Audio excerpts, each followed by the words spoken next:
Hi, this is Jenna with Conspiracies Unlocked. And this is Heather. Welcome to our live episode today. Oh my gosh, we should, I should record that while we're doing the live. Oh yeah, we should record on there. Yeah, like right now. Yeah. And we can say on there that we're doing, so that people know that we're going to watch for it. Yeah, so we might start over, but we're obviously not going to edit because we're live, so. No. Okay, so we are, and we're redoing. Hi, this is Jenna. And this is Heather. And this is Conspiracies Unlocked, and today we are filming this as well as recording this for the podcast. So we are live on Facebook right now. Facebook Live. Live, yes. And we've only gone live like a couple times. Yeah. So we're going to ignore the cameras and we're just going to pretend like we're doing a regular episode. Well, it is a regular episode. We just have a camera pointed at our face, which honestly, full disclosure, it's a little awkward. It is. Because I keep wanting to look because that's why I'm ignoring it. No, I feel like I need to look, not myself, but like, hi, like I'm looking at the people, like engaging. But I'm not good at that yet. So. No, we just need to ignore it for now. We'll get better. Okay, so what are we doing today, Heather? What are we unlocking? So today we are unlocking part 2 of the United States UAP disclosure. So we kind of left off before with part 1 where they were just going over kind of like the opening statements, and we established who the 3 whistleblowers are and witnesses to these events and who's going to be testifying. Yeah. And that's pretty much it. And then we're going to start with the opening statements of the second witness. Okay. So for the opening statements of the second witness, we have David Charles Grush. He is a former senior intelligence officer of 14 years in the U.S. Air Force, both active duty, Air National Guard, and Reserve. He is a rank of major, and from 2021 to 2023 at the National Geospatial Intelligence Agency, which is also known as the NGA, at the GS civilian level, which is the military equivalent to a full a colonel. Okay. So this is kind so of many words for. I know. So this is who he is. Why is he relevant? Why do we care what David Charles Grush? I keep saying his name funny. I think it's Grush. Is it or is it Grush? Grush. Grusch. Oh, Grush. Grush. Yeah. So why is he relevant? Well, because this is why. He's been around a while, so we're going to listen to what he has to say. So, these are like his talking points. He was the agency's co-lead and for Unidentified Anomalous Phenomenon, or UAPs, and Trans-Medium Object Analysis, reporting to the UAP Task Force, known as the UAPTF. Okay. Once the All-Domain Anomaly Resolution Office, or the ARRO, which we've talked about in the past, they're the ones I didn't want to disclose how much they were using in taxpayer funds. Oh, yeah. That's the one that you were like, this so is ridiculous. bullshit. Yeah. So he actually did, once that was established, he also reported to them. Okay. Yeah.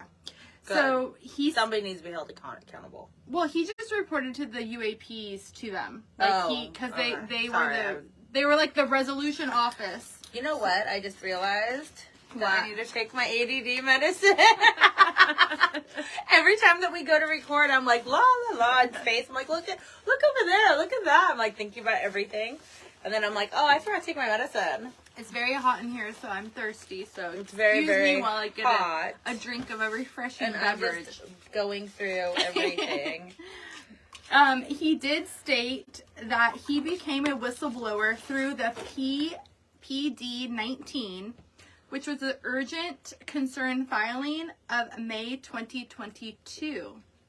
With the Intelligence Community Inspector General, there was multiple reports from esteemed and credentialed current and former military and intelligence communities and individuals that the U.S. government is operating with secrecy above congressional oversight with regards to UAPs. Okay. So it's like, it's not a conspiracy that this is happening.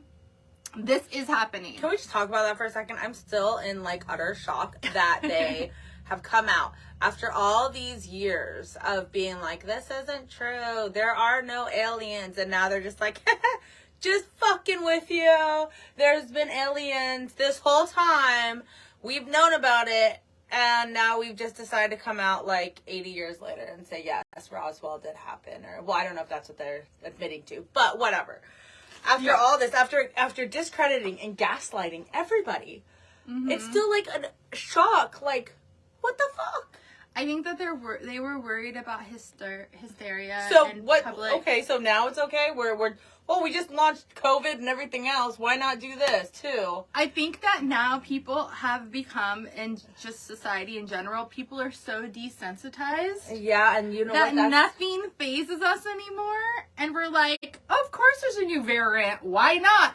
Of course there could be Maui virus because of direct energy weapons. Why not? Of course there's aliens. Why not? Of like, course what are you have gonna to throw go, at us next? Of course you have to have facial recognition to get into a store in Washington. Why not? Oh yeah, we're gonna just pay with our palm. Why not? Why not? Yeah, like, no, that is true that they have made all these sci-fi, like, for the, what do you always call it? Pre-programming?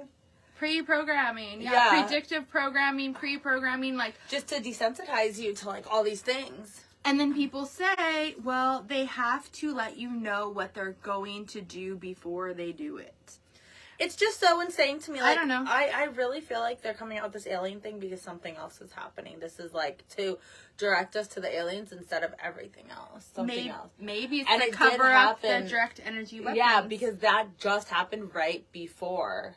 Mm-hmm. That's so crazy. Okay, go on. But there's a lot of other stuff. There's an election going on. There's so much. There's always so much. There's always so much. I need to grab a pen real quick. Sorry. Wait, I have one right here. Sorry. Just so that way when we do pause, I can, because I have my notes, I can just make a little note where I stopped my notes. Sorry, people.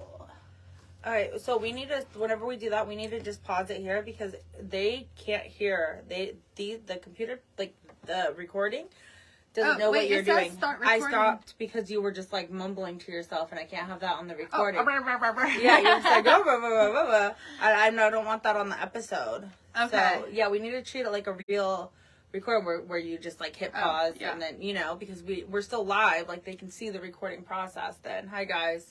You can still see the recording process. I needed a pen, so we paused it. Well, we didn't pause that. We just paused the recording. That's what I'm saying. So, well, because then it's less for you to edit later. Yeah, exactly. Because she does edit a little bit. I don't really at all. I think I've edited like one episode. So where did we leave off? You were looking for a pen, probably where your pen mark is. No, I know, but I mean, do I need to backtrack on there a little bit? No, it's okay. It'll be okay. Ready, set, and go. He was also the senior technical advisor for all UAP issues. So people would report directly to him. Over the past 4 years, while he was with the UAP task force, he compiled evidence in the form of photography, official documents, classified oral testimonies of multiple records received, as well as his own eyewitness acknowledgments. And he stated that many of his colleagues are of high-ranking officials within the government, the United States government, with a long-standing track record of legitimacy and service to this country. He went on to say that he is driven by a commitment to both the truth and transparency, rooted in our inherent duty to uphold the United States Constitution and protect the American people.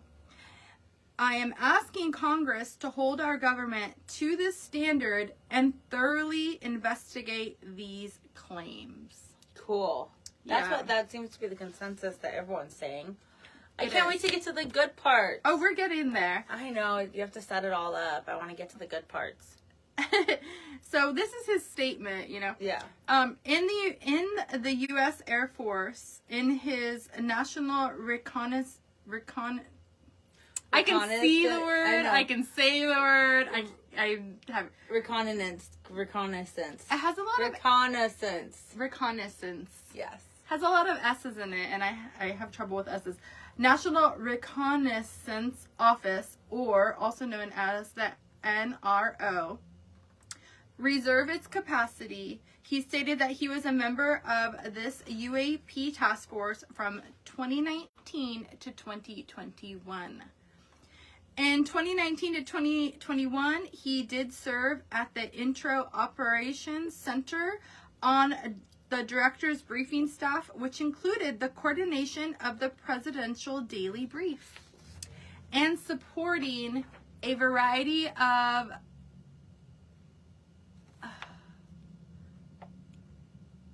contingency. Thank you. Operations. Yes. Contingency operations. I was a Reserve Intelligence Division Chief backup.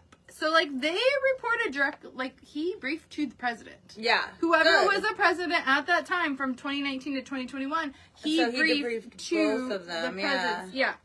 In 2019, the UAP Task Force Director asked him to identify all special access programs and controlled access programs, also known as SAPs and CAPs, to satisfy the congressional mandated mission, and they had to directly report at the time to the SecDef, which I didn't look up what the SecDef to the DSD. Yeah, DSD. At that time in 2019, due to his clearance level, he was cleared to all relevant compartments.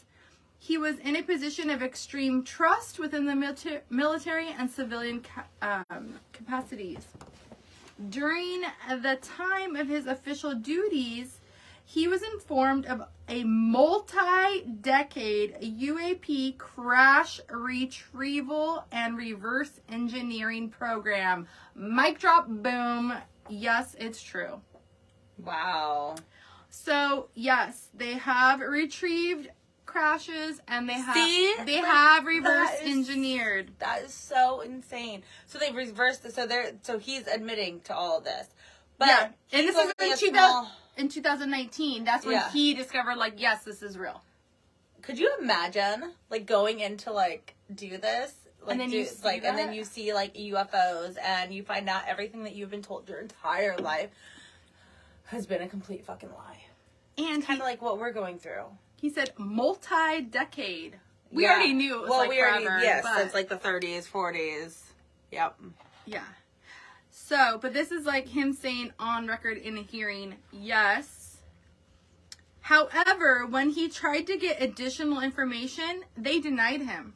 And you have to remember, at the time, he had like one of the top levels of security clearance. Yeah. And they still denied him. Like, to get more info. They're like, yeah, this is going on, but we're not going to tell you, like, how the craft is reverse engineered. He couldn't get specifics, but he knew it was going. It was happening. Well, yeah, you would know, but yeah, that's so crazy. Could not get any specifics at the time. He then made the decision to report this to his superiors and multiple inspector generals, which is what effectively made him a whistleblower. So that's like he whistleblowed. His whole, like, I'm whistleblowing this is, yes, we have crashed UAPs and we have retrieved them and we have reverse engineered them and we have a program of reverse engineering. But what did he report to his supervisors? Wouldn't his supervisors already know about this?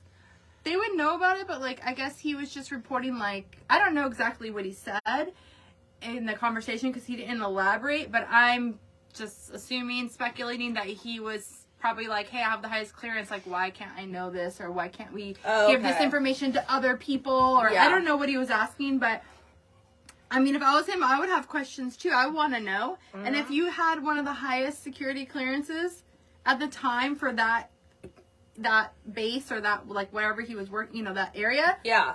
I'd be like, what the fuck? Like, I want to know. Like, I want to know everything. Tell me everything I want to know. And if they didn't tell me, I'd probably go rat them out too. Blackmail. You're all blackmailing the government. I'm like, you're going to tell me this, or I'm going to let the public know. Yeah. Okay. He stated that he has now received retaliation for doing so, but he hopes for a positive outcome and also to, you know, increase transparency. He ended his opening statements by thanking everyone and stated that he would be happy to answer any questions. But they don't answer any questions until everybody has spoken, and then there's going to be Q&A after, right? We're going to have Q&K. We're going to have Q&A in this episode. Oh, okay. But we do need to talk about the last witness and his statements, which is retired Navy Commander David Fravor.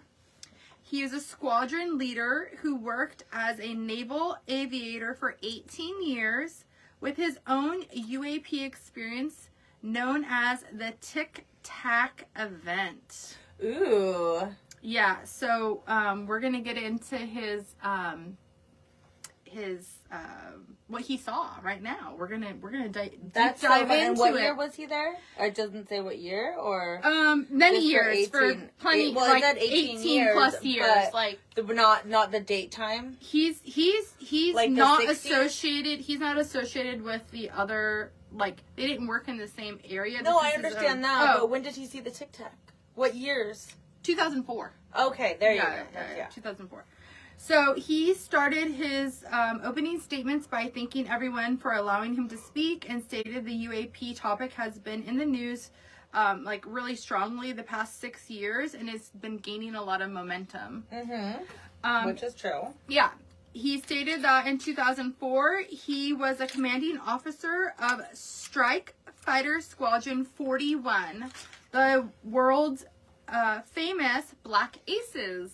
He was very proud that they were world famous Black Aces. What are the Black Aces? That's the name of his squadron. Oh, that's it? Oh, like, I was thinking like the Blue Angels or something, like they were, but it probably is kind of like the same thing, huh? I mean, I don't really know much about these squadrons. I just know what he stated. So he said he was the commanding officer of Strike Fighter Squadron 41, and then he added the world famous Black Aces. That's awesome.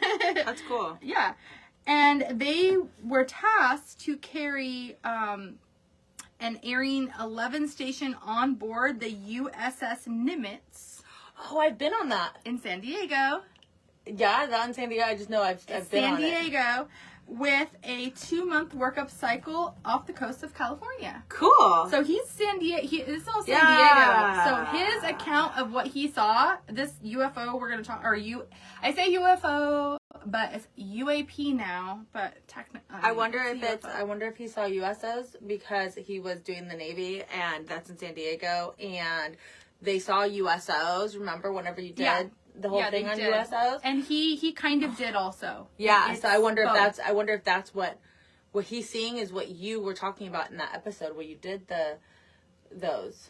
This one's I don't think that one was a Nimitz. I think it was different. Oh, okay. But it's in the similar, and it's in the same area. It's in the exact same area. That's so crazy. Yeah. So in 2004, he stated that they were scheduled for a 2v2 area training with the USS Princeton as their control. They were launched off the Nimitz, and his wingman was joining him up. So wingman is another plane. So you have like your 2 men in the plane, mm-hmm. and then your wingman is another plane mm-hmm. that you like fly with. Yeah. I always thought the wingman was like the co-pilot. That's what I would think too, but it's not. But when you're not, that makes sense because when you're in a fighter jet, you just have like one person with you, like you're just you. Well, they had two. They have two, so there's 4 people total in the air. But the wingman, because they're on each wing, right? They're the each wing, so and there's they just, the back extra. each other up. Yeah, it makes sense because you think about like the wings on a plane and stuff. So you have the one, and then you have the two on each side. I don't know. It kind of makes sense. You probably have a tail guy too. Yeah. So he says we launched off in Nimitz, and my wingman was joining up, and we were told the training was going to be suspended. So as soon as they went up, it was like already suspended. That's crazy. Because the people, on the Nimitz, they saw something on the radar. And they would proceed with real world tasking. So then it changed. They then proceeded to the west, and air traffic controller was counting down the range to an object they were going to fly to. And they were unaware of what it was going to be, what they were going to see. They didn't know what they were looking for. They just saw something on the radar and said, okay, we're going to suspend this mission or this training, and now we're going to go find this object. Okay, that's the real world tasking, is like, we're going to go find this thing. We were told by air traffic control these objects had been observed for over 2 weeks, coming down from over 80,000 feet rapidly. That's crazy. Yeah, rapidly, and then descending 20,000 feet. And then he made sure to note in the hearing that 80,000 feet is technically space. Like, for those who don't know, he's like, and that's space. So he's saying that they were coming from space and going as low as 20,000 feet, which is like where we kind of fly, like in that range. Yeah, we do, yeah. And so they were just kind of staying in that area for weeks. They had been just going back and forth. That's so crazy. That's like alien invasion. Like, that's so weird for 2 weeks. Around. And they didn't think to tell anybody about that. Like, that means that they were right here in San Diego. They were above our heads. When was this? 2004. Nope, I don't know. I that was when I graduated. That's when I saw the whenever I had my UFO thing. When I saw a UFO, it would have been 2004. In San Diego? In San Diego. Ooh. Yeah. Remember? And I told you about it. Like, and it was all like light and everything. That's crazy. I wonder if I saw the same thing. You maybe did. I don't know. Wow. So he stated at 20,000 feet, they arrived at their location, which was the same area on the radar as the contact that they were looking for. So basically, like, because they didn't know what they were looking for, but when they got there, they saw it, and it was the same area, so they established this is what we're looking for. He noted that this was in San Diego in 2004. He said the weather was nearly perfect conditions. He's like, it's San Diego. 72 and sunny all the time. Yep. Except for yesterday, it was 81 degrees. Oh, 81? Yes, you should be so dying. lucky. It was 95 degrees where I live. She lives more inland. I live by the beach. I live 30 minutes from the beach. And I live next to the beach. 30 minutes, maybe 35. Okay, when you're driving. You're like an old lady. Okay, so when I drive, it's about 30 15 minutes. Beach is nothing. And it's it was 15 95 minutes for me when I drive. You're like 10 miles away. You're like 35 minutes. Yeah, it does take me about 35 minutes if there's no traffic. If there's no traffic, it takes me like 15 minutes to get to your house. I live 19 miles approximately I thought you lived 10 from the miles beach. From here. No? You don't live 10 miles from here? Okay, never mind. I live 19 miles from the beach. Okay. Approximately. Okay. It's not that far. I'm so Googling your house to my house. It's 19 miles. Okay, keep going. I'll tell you in a second. I'm looking it up. Okay. Where was I? I have my notes. Oh yeah, he noted that this was San Diego in 2004. Nearly perfect weather. Dang, you are 20 miles from my house to your house. Okay, I was close. I said 19. Yeah, it's 19.3. That is fucking insane. I thought you were like 10 miles away from me. No, I'm 20. Oh, well, and so I'm probably like 20. 30. Yeah, and it says 27 minutes to get there, and I get there in like 20. That all makes sense because I drive fast and you don't. Yeah, so it's about 30 minutes. I can't believe it takes that long to get to your house. I mean, 19 miles. I mean, so I'm a little bit more to the beach. I'm like 20-something miles to the beach. Yeah. Sorry for our snorts. And I was like, what? I did that on purpose, by the way. I was right next to the microphone when I did that. Sorry, guys. We have this habit of like before we record, we're always like, okay, let's get ready. Just get it all out. And it never works. We forget, and then we try not to laugh. We're like, okay, just get it out. Get it out. And then, yeah. Okay, go. Okay. Keep moving forward. So, the sky was clear. And I'm dying. It was sunny weather, light winds, and calm seas. But they saw white water suddenly appear, which stood out largely because of the calm sea. So this is like white water where it's not like where the waves are crashing. Because it's calm. They're out. I mean, that white water could be anywhere. Up. But where is this white water coming from? Yeah, because it's like the bubbles and the foam and the stuff. And it was waves crashing. And it was enough that like it was obvious from 20,000 feet up. Yeah. Like they saw. That's crazy. So that's huge. That's like almost like a whale is coming up, but it wasn't a whale, huh? Well, 20,000 feet, you can't see a whale. Like, that's huge. No, they just saw, like, the water. Yeah, but still, that's huge. That's, like, a lot. You can't really see that much from up there. Like, when the waves are crashing, you can kind of see. He still said they were 20,000 feet, and he didn't say they had descended yet. So, unless his story's off, I don't know. But he did state that all 4 pilots were flying F-18Fs. So, that's, like, just, if anybody knows about planes, military stuff. It was a F-18Fs. We do not. And when they looked down, they noticed a small white tic-tac shaped object, or UFO, UAP. The tic-tac object had a longitude axis pointing north-south and moving very abruptly over the water like a ping pong ball. So I guess it was like, like people who are seeing me, you can see like, I'm imagining like, this is it. And it's like, and it's like creating, you have to stop. I'm going to have to record that out. Heather, pretend like they aren't there. You have to pretend like they aren't there. But like, how do you explain that?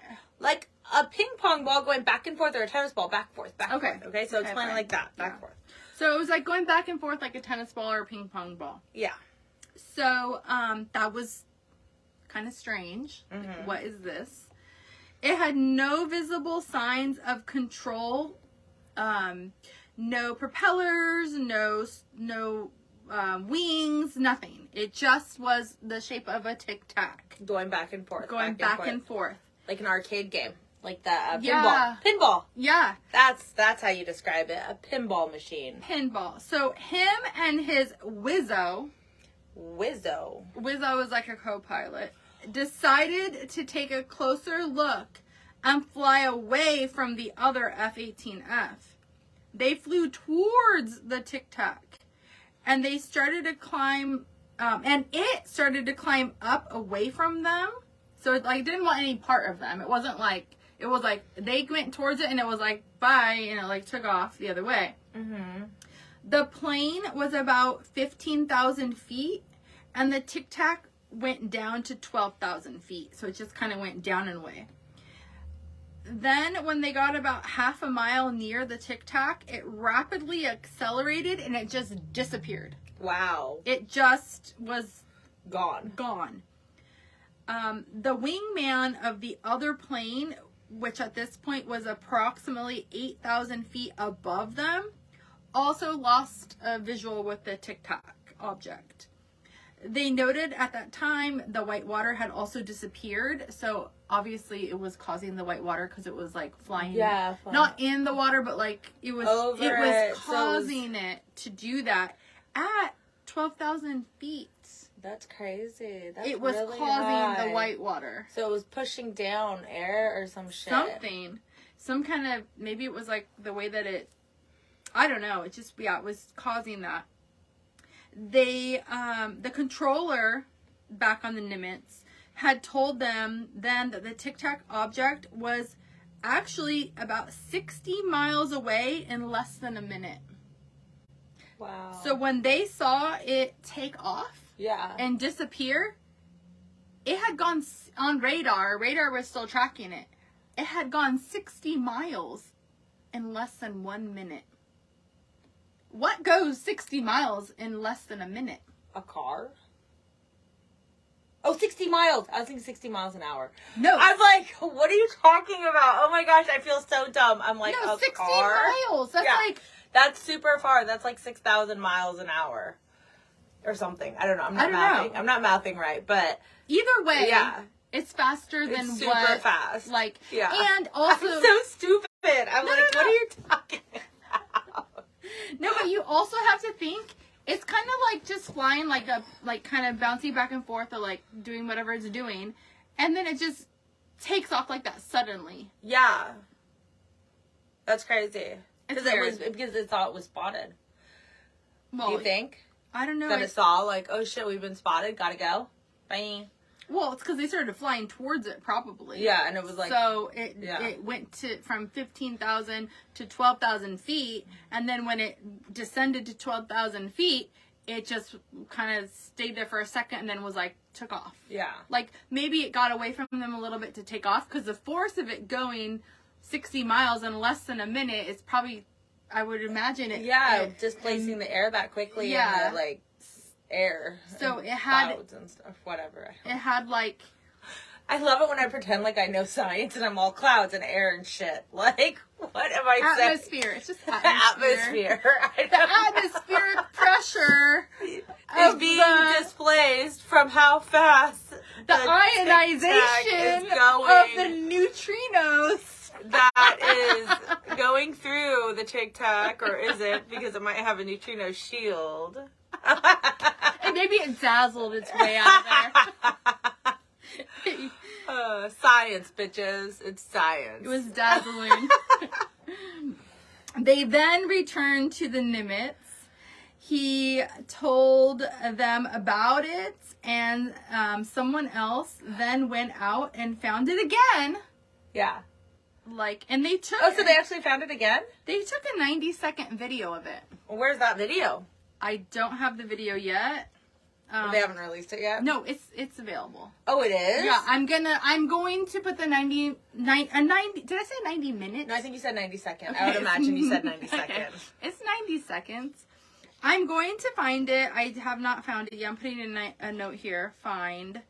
It should be pretty easy to find on, I think it's on YouTube. And I'm going to post it on our Facebook. So, the radar tape was never released, and they don't know where it's at. Oh my gosh. Yeah, so I don't know if that just got, scrubbed or whatever. Probably. It probably got disappeared. Yeah, so he claims the object also jammed the APG-73 radar.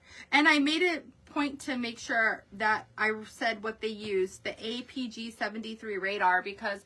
different radars can probably have different capacities, I'm assuming. So yeah, for sure. Somebody knows what that means, just not us. Well, he even noted it that, he even stressed this was an APG-73 radar. So I'm like, oh, better write that down. That must be a big thing, yeah.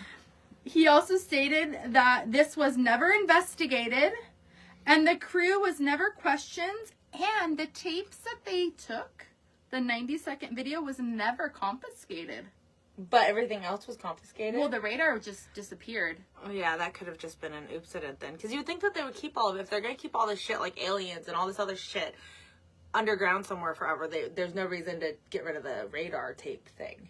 Yeah, you know, because the radar is just going to show an where anomaly. It is. Yeah, exactly. It's just not a photograph of it. No, it's going to be like a dot or whatever, right? They could say, oh, that was a bird. Or they can say anything. Yeah, exactly. Yeah.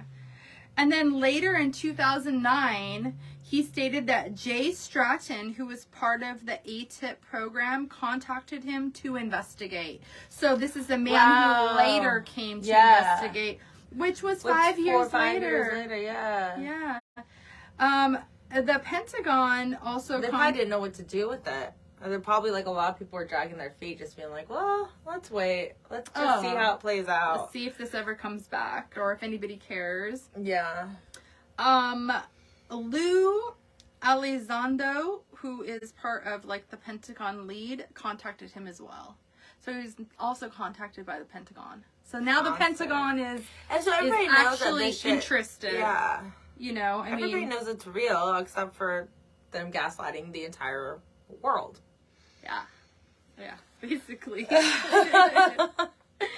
In 2009, there was an unofficial report that did come out on the incident.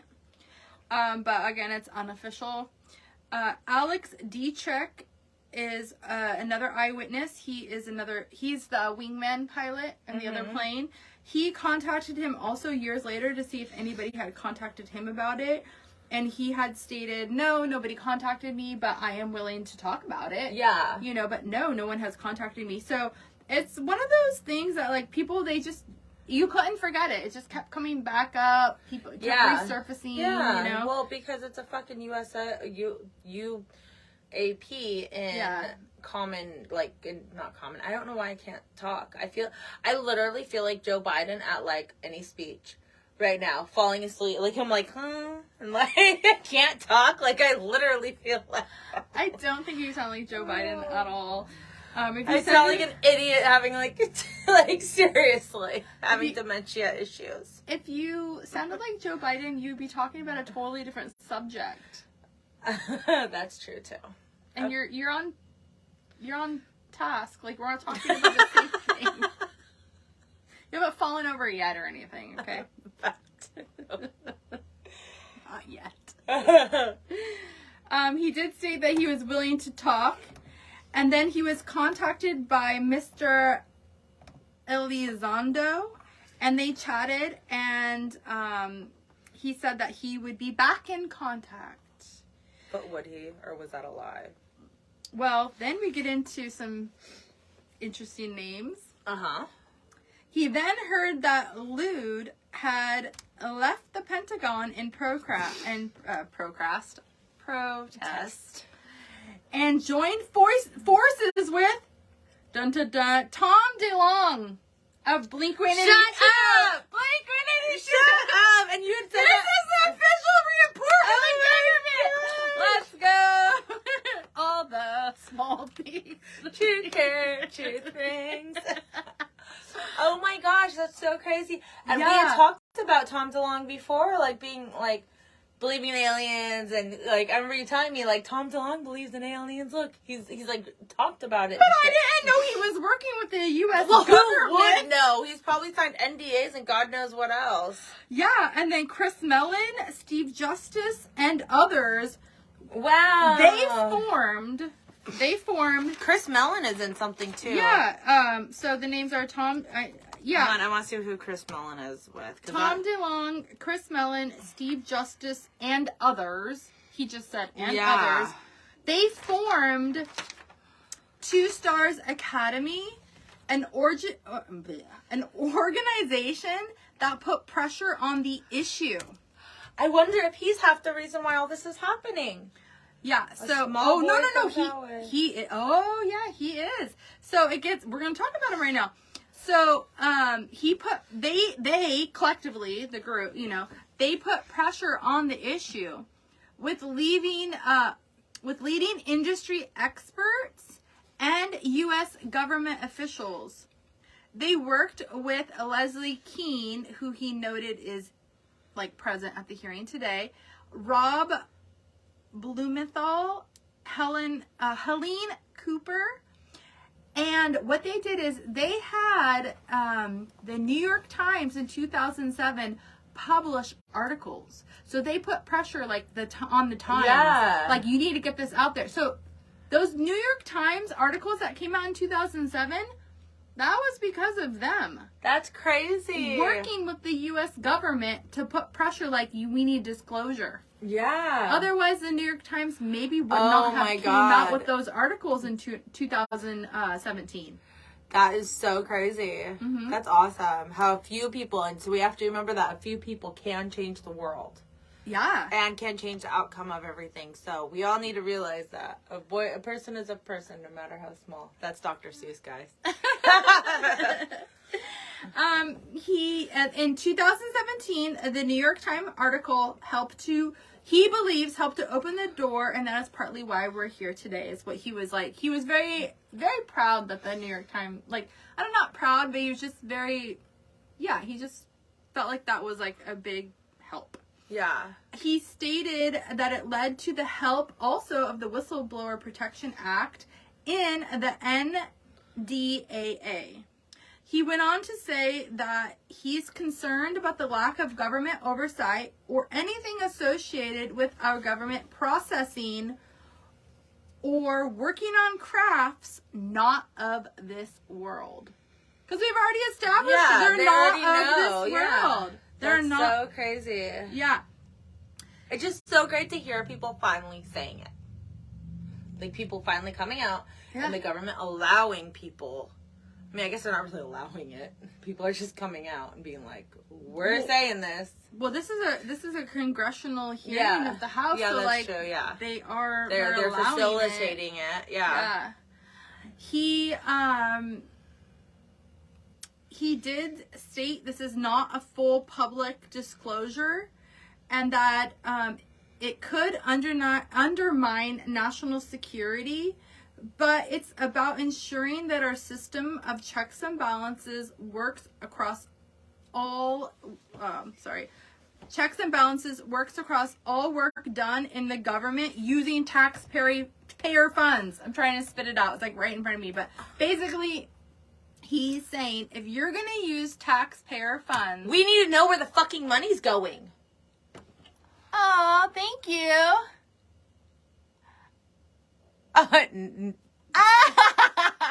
Oh, that's funny. With a straw. We are not. It's the. I don't have a straw. It's the cut water. I don't have a straw. I have a straw, but it's a cut water. It's the ones that you don't like, Bryant. My niece's dad just came on. You guys always hear me talk about my niece, and he's giving me shit right now for drinking a drink with a straw. So that's a thing. Oh, somebody sent 99 stars. I know, I just saw that. Oh, you're very. Thank you. Oh my gosh. How funny. I've been like watching this a little bit, and your brother was on too. I didn't even see. Oh, yeah, look. Hi. I like that's when I like was waving It's like Bryant. as I was seeing. Yeah, it's Bryant, and then your brother was on there. Clay was on there. Yeah, and hello. I don't know how to say your name, and I don't want to say it wrong. Hudari Tao Sizwe. Anyways, that's a cool name. Yeah. So you can't just start talking to the people. Well, I saw it like flashing, and there was things happening. So I was like, we're gonna have to figure out how to even. All right. Anyways, okay. So you have to stop the recording on here, Heather. But why do we have to stop the recording on there? Because this is gonna go to the on the Spotify. They can just listen to us say hi to people. Oh, who wants to listen to that on the radio? They can't see us. I don't know. We'll figure that out. We'll see how it works. So okay. I guess Yeah, no, we can't do that. So you have to stop it. I've been trying to ignore the live, but I feel bad. Yeah, but if she sent us a bunch of stars. Well, I didn't see that. It's all pretty. It's super pretty. Yeah, if you're gonna talk to them, then you have to stop here. Okay. Okay. Ready? 1, 2, 3, and go. So he basically is stating that if you're going to use taxpayer funds, that even if they're unacknowledged programs, it has to have some level of oversight by appropriate committee members within the House and the Senate, because this is our money. This is taxpayer money. And all they do, you know what all they do with the taxpayer money? They just spend it on bullshit. They'll do whatever they want with it. And meanwhile, they have the private jets while they're fucking complaining about climate control and not letting us get like diesel vehicles in California anymore. Meanwhile, everybody in Congress that are taking our fucking tax money, Newsom and all these people that are in control of California, are jet setting on their private jets and wasting all this fucking environmental shit. So that's. Did you hear what happened in Florida about the diesel? The diesel got into the other gas, and then people were trying to gas up because of the hurricane, and now their cars are all fucked. Well, they're gonna be fucked. Up. Yeah, there was like a dumb ass. A mix up. Yeah. Oh my God. That's going to be an issue for whatever gas station. They're going to have to buy people new cars, I think. That's like no, really they're bad. saying that it's like the government that's doing some shit. Well, yeah. That's a whole nother episode. Somebody's going to have to get, yeah, okay. I just thought about when he said diesel. Yeah. He went on to say that work done by the whistleblower testimonies should not be exempt. Meaning, like, any project they talk about, it should be, you have to let them know where this money's going. That's what I said this whole time. Mm-hmm. For the billions of dollars that were spent, that they're like, oh yeah, we spent $30 billion, but we can't say where we spent it. It's well, classified. motherfucker, no, fuck that. Mm-hmm. Motherfuckers. God. He closed. Pisses me off. Like, don't take my money and not tell me where it's going. I want to know what light fixture and what pothole. Hey, Sompy. I know you. I should stop. You can say hi. Hi. I know, but I don't want it to be on the recording thing. Or else I have to listen to everything if I don't stop it. Then we have to go through the whole thing and listen to everything. So confusing, okay. I know. You don't. She does video, I do the recording, and she's pissing me off. How about I just say hi to everybody who might pop on now, and then they'll eventually see it. Okay, go. Okay. So, anyways, as I was saying, I want to know, like, where my money is going. I want to know what pothole my money went to fix. Yeah. It should all be there. It should all be accounted for. Mm-hmm. Like, where our tax money's going. And it's bullshit that they can use it on this bullshit, like, trying to hide UFOs or whatever else confidential bullshit that they're doing. Like, I get it if it's, like, for defense purposes, so other military people don't see that we're spending, whatever. But they've been spending billions of dollars just to hide the fact that UFOs aren't real when UFOs are fucking real. Yeah. Where the fuck is our money? Well, why isn't it going to Maui instead? It's going to fucking Ukraine. It's definitely going to Ukraine. But that's where's my money? Yeah. We want our money. It should be going to Maui, but that's a whole nother thing because, I mean, that's a whole different thing. Just go back onto your UFO. Yeah, I'm going to get on the whole Maui kick. Yeah. Okay. So he closed by saying that in 2004, the Tic Tac object they encountered was superior to anything they had seen at the time. Not that they had seen, sorry. Superior to anything our government had at the time. Technologically, like, the advancements. Yeah. We didn't have them. And even today, I get what you're saying. and he said even looking to develop in the next 10 years, we won't even be able to be there in 10 years from now. He stated that if we in fact do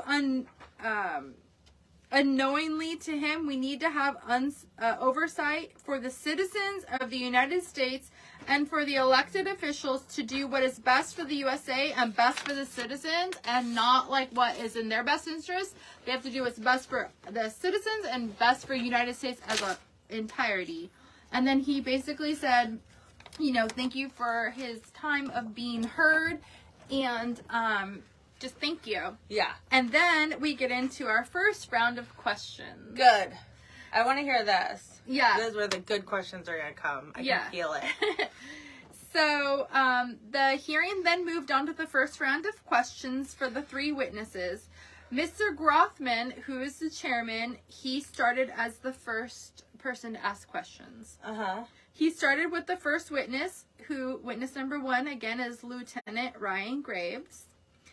And his question to Mr. Graves was, pilots you interact with as part of your organization, do you feel adequately trained and briefed on how to handle encounters with UAPs? Mr. Graves answers, No. I can answer that for him. No, because up until today, they didn't exist. Haven't you been paying attention? Yeah. Good God.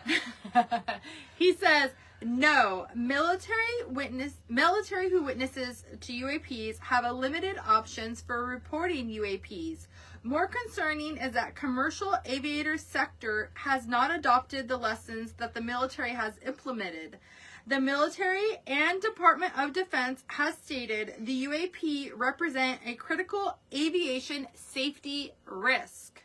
we have not seen the same language being used in commercial markets. They are not acknowledging this risk. What doucheboxes? Because you know what?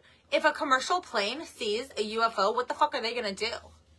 They're not even telling the military people about the UFOs. Could you imagine being on fucking like Alaskan Airlines? And the pilot sees a UFO? And he's just like, cruising. What do we do with this? Yeah. Like, this is insane. Like, it's just more stupid. Like, could you imagine, okay, you're on a plane and you look out the window and there's a fucking UFO. What is the protocol for that? Do you alert somebody? Maybe that's why the crazy lady on the plane, maybe that's what she saw and she's like, I'm out of here. Yeah. You know, like, what the fuck? And that's the whole point. Is pilots no should protocol. know. Pilots should know. Should have a protocol. Like, even if they're sticking with, even if they were going to stick with the whole, like, UFOs aren't real thing, whatever. They should have a protocol for what if, worst case scenario, let's just pretend they're real, or let's just say, unidentified flying object doesn't have to be from outer space. It could be like, they should have protocol for something, like, what if you see another plane in the sky, like, and it's a terrorist attack thing? They should have things for that and, like, implemented. I'm right? sure they probably do. They have to. But they have to also be able to distinguish if it's friend or foe. That's part of it. And how would you be able to do that? And how do you know if it's a UAP? You don't know if it's friend or foe. What if it's a drone from another country? As we've always said, that if aliens ever came to America, Americans would just shoot them down. So, the government would just shoot them down. Well, isn't that what happened? Isn't that what happened? That's what always happens. That's what already happened. If anything weird comes into contact, we're like on the movie The Croods, where throwing the rocks. No, she gets the shell and it makes the noise, and they can make the kill circle and they stomp it and they kill the shell, whatever. Oh, yeah. Or she like whistles, whoo, and then and she's like, that was beautiful, but they were like, we don't know what it is, we have to kill it. Yeah. And, like, that's what I feel like the American people are. They're like the cavemen from Croods. Or, like, the world in general, because they just want to kill a UFO. Well, that already happened with the Biden administration when they took those 2 missiles and they shot down the UAPs. It just happened when the whole spy balloon thing happened with China. That's right. They did shoot down 2 UAPs, and they still have not came forward to disclose what exactly they retrieved, if anything, and what they were. So we still don't even know any answers to that. Idiots. Okay. So you're right. Yeah. They do just shoot them down. Like, yeah, that's a protocol. Yeah. So, but with commercial air flights, they don't have the capability to shoot anything down because they don't have missiles on their planes. They have people. Yeah. Oh, God. We need a coaster. So, Mr. Grothman then answered. He asked his second question to Mr. Graves. And he asked him, what steps do you think has to be taken to improve a pilot's UAP reporting, being military or commercial? Ooh, really quick. Yeah. We have someone that just said that, Brian said, that pilots have seen UFOs and called down to ATC. He saw it on YouTube. Oh, yeah.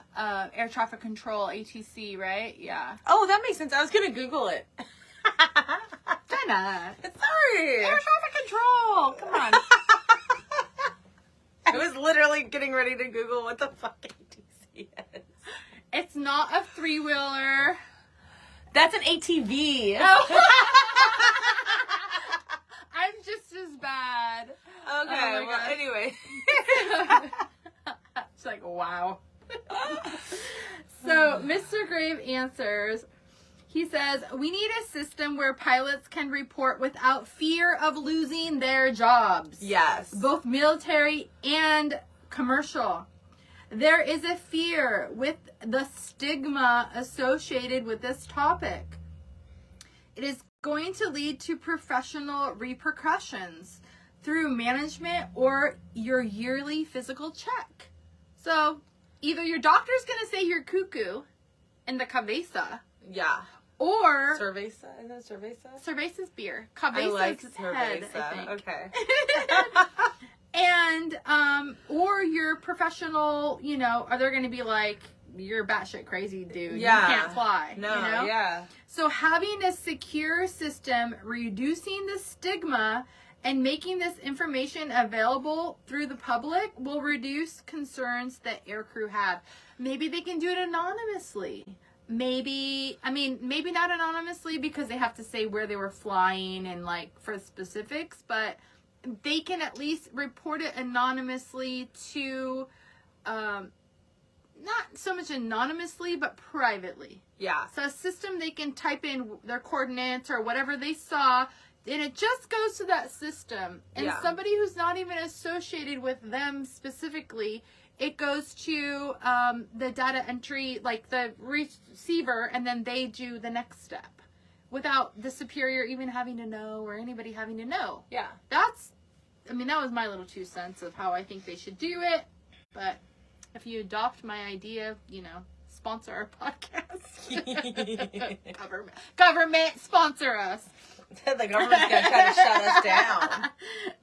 Mr. Graves, you can like sponsor us. the enemy of like they're gonna look at us as foe. So then Mr. Grothman, the chairman, asked his third question.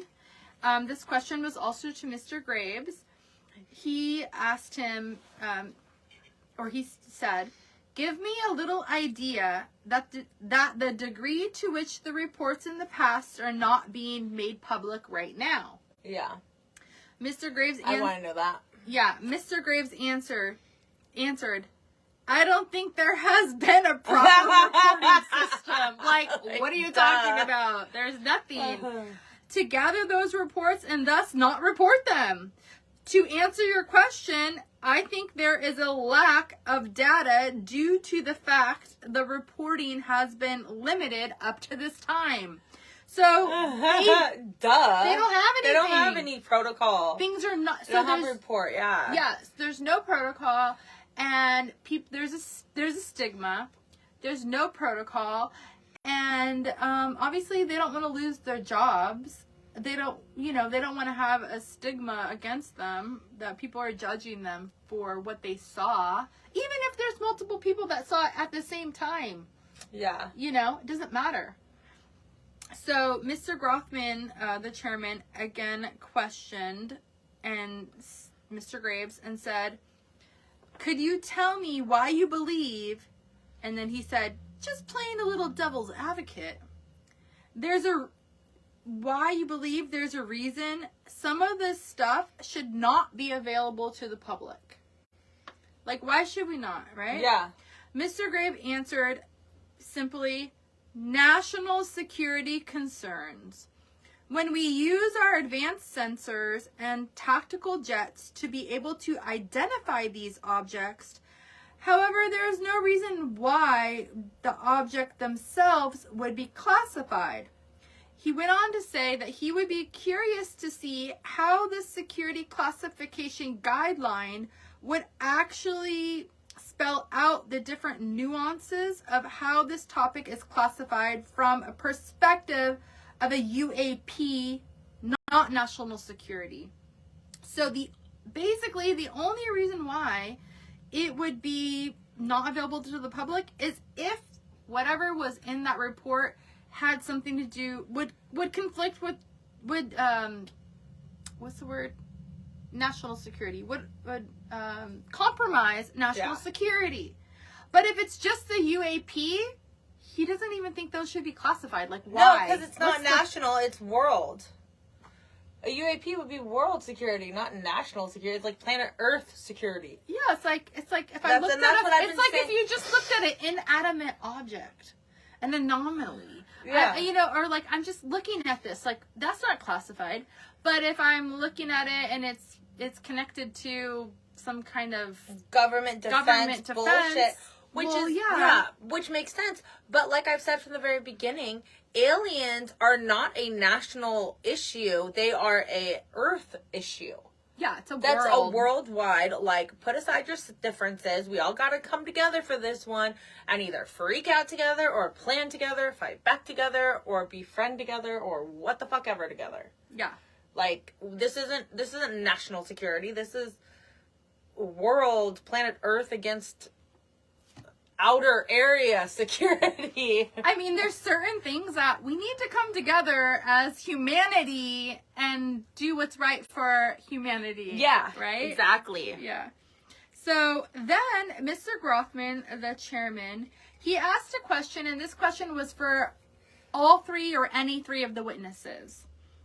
And he asked, or he stated, assuming that there are reasons why not all of this should be made public. And then he said, this has been around a long period of time. Can any of you three think of any reason why anything related to a UAP 15 years back should not be immediately made public? Yeah. What do they say? What do they say? Then Mr. Grush, witness number 2, speaks up. And he says, I think one of it is acknowledging a vulnerability, both from a collection, a countermeasure perspective. It's so, no, we haven't cracked for many years. What? That's what he said. Oh I wrote it like verbatim because the way he's like, no. He kind of like scooted around the. Yeah, that's how I'm like, wait. So what's the answer then? They haven't. We haven't cracked for many years. So like, no. Yeah. So then Mr. Grothman said, okay, say even 20 years back. Yeah. Why? Is there any reason why? He just asked again. He even made it longer. Is there any reason why, when you go back that far, things should not be made public? Grush answers again. Unless it shows a specific national security vulnerability as it relates to a weakness and particular defense. Which is what we've been saying. So what That's the only reason. Yeah. So what has the UFOs done to make it our nation only? A national defense thing only for us? Well, as opposed to the world. The way that I took that as is he is saying it with the assumption that if, let's say, it's technology from Russia, the UAP is not like from another world or planet or like out of, he's saying it's from another country.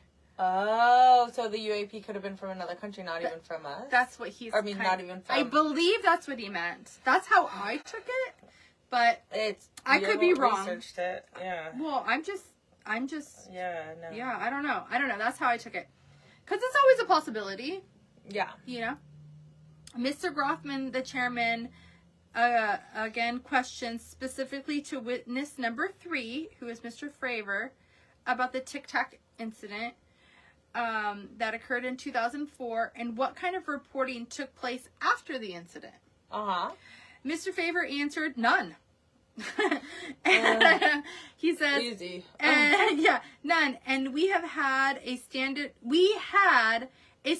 brief where the backseaters went down to our carrier intel center and briefed what had happened, and that was it. No one else talked to us.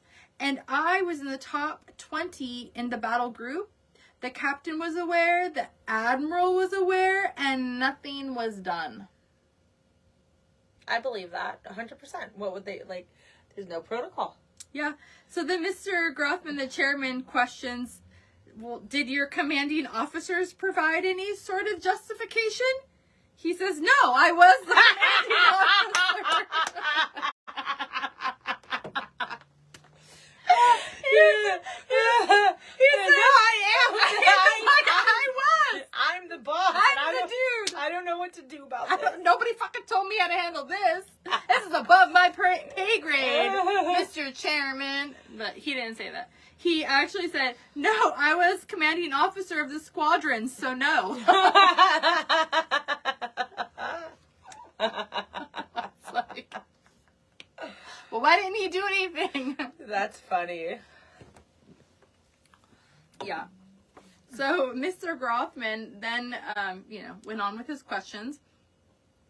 He said, or he asked, Was this incident the only UAP event that you encountered while you were a pilot? Mr. Favor answered, yes, it was. Mr. Grothman, the chairman, then questioned all three witnesses, and he stated, this is for any one of you.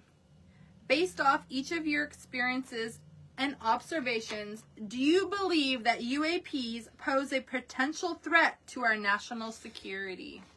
And what did they say? Mr. Fravor answered, yes, and here's why. Why? The technology we faced was far superior than anything we had. And you could put it anywhere if you had one.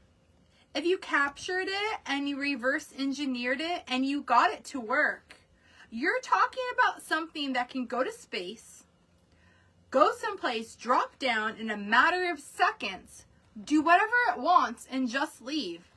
And there's nothing we can do about it. Yeah. That's not so much, that's world issue, right? But that's like, so it does. But they don't care about the world. They just are caring about USA. Which is so funny because usually they care about everyone but USA. I know. But I mean, like, obviously they care about the world, but like, yeah, okay. They're just like, they think that it does, it can know pose if it's a national security. Yeah, so it can pose a threat. Yeah. I mean, obviously, he already stated that it went 60 miles in 1 minute. Yeah. So you can just drop a bomb somewhere and in a minute 2 minutes be 120 miles away or something, right? Yeah, that's crazy too, by the way. Oh, I want some. I'm looking up food because She's looking up it's food. 12:19 p.m. and I'm like starving. So I'm starting to look up food on where we're gonna go. I'm already on it. I'm on it, dude. Don't look at my food. You look at your notes. Keep going. The food now. I know. I'm gonna pick a good spot. Don't worry. I'm a Taurus. I like food. Okay, so Mr. Grothman, the chairman. I think you only have to be human to like food. Well, all I had today was coffee and half of a White Claw, so I'm hungry. Mr. Grothman, the chairman, questioned, okay, you two? Like, he said, yeah, it's a threat, because of all these reasons. And then he's like, okay, you two? Like, okay, we need more. I need more. Mr. Graves, witness number 1, answered, I'd like to add that from the commercial aviation and military aviation perspective, we deal with uncertainty in our operating space as a matter of our protection. Professional actions identifying from friend and foe is very important to us. And when we have identified targets, we continue to ignore those due to a stigma or a fear of what it could be that an opening in our adversaries could take advantage of. So basically, like, yeah, it's a problem because we don't know if this is friend or foe. Yeah. And because there's a stigma, yeah, how nobody's going to talk about it. So just like, oh, well, if it's a foe, oh, well, they just bombed us. Oh, well, we can't talk about it because you might think I'm crazy that I saw it in the first place. But it could be from fucking Russia or China. Yeah. Yeah. So Mr. Grothman, the chairman, questioned, what steps should be taken to better understand and respond to UAP encounters in the interest of a national security? Mr. Graves, witness number 1, answered, there needs to be a location where this information is centralized for processing. And there needs to be a two-way communication loop so the operators on the front end have feedback. And they can get their best practices on how to proceed with this information. Like in real time. Yeah. What do I do? Yeah, exactly. What to do to ensure they are both being reported and being listened to. Good. He says right now there's not a lot of back and forth. Mm-mm. So there's nothing. Like, it's like you might tell your buddy, hey, when I was up in the sky over here, I saw this thing. Yeah, but you can't do anything else about it. Don't tell the commanding officer. Yeah. Don't tell the doctor. Or you're going to end up in the psych ward, Yeah, you can go see the quack. Exactly. Mr. Grothman, the chairman, questioned specifically directly to Mr. Grish, in your complaint, because I guess he did make a complaint to the Intelligence Agency Inspector General. So he's questioning, he says, in your complaint to the Intelligence Agency Inspector General, you claimed that you believe information is being hidden. What kind of information do you think was hidden, and do you think it should remain hidden?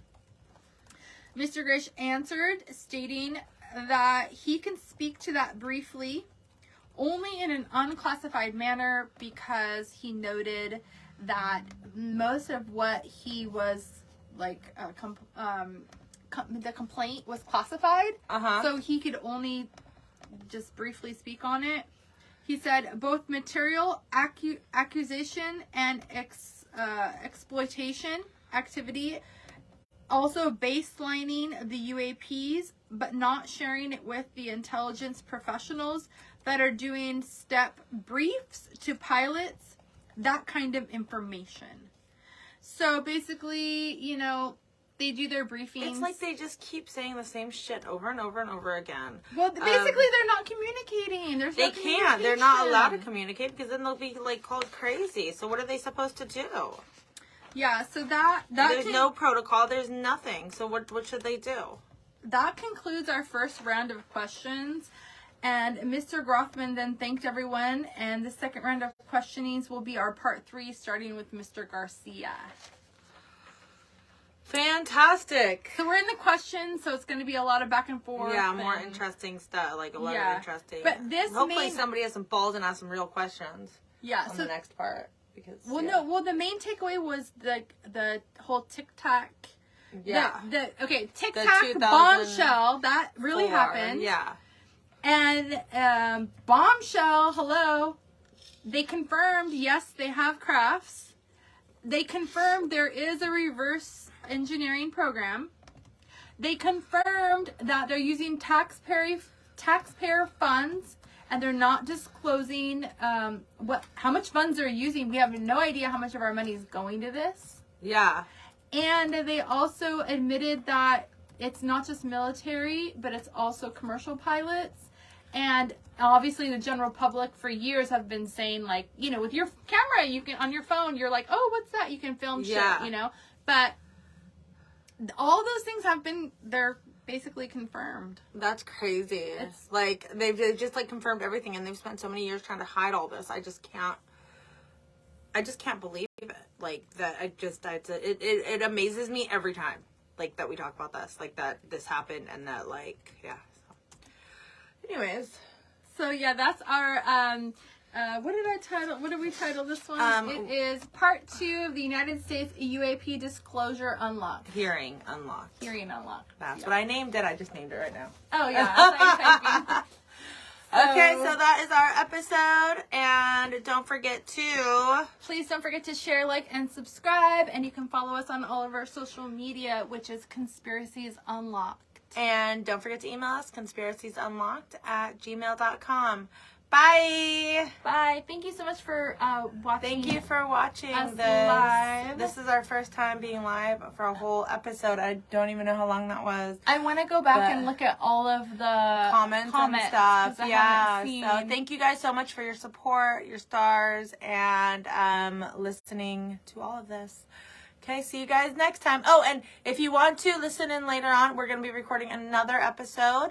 What is your episode about? Reptilians. So, and the origins and why they became a thing. So, we look forward to seeing you then. Bye. Bye. Thank you.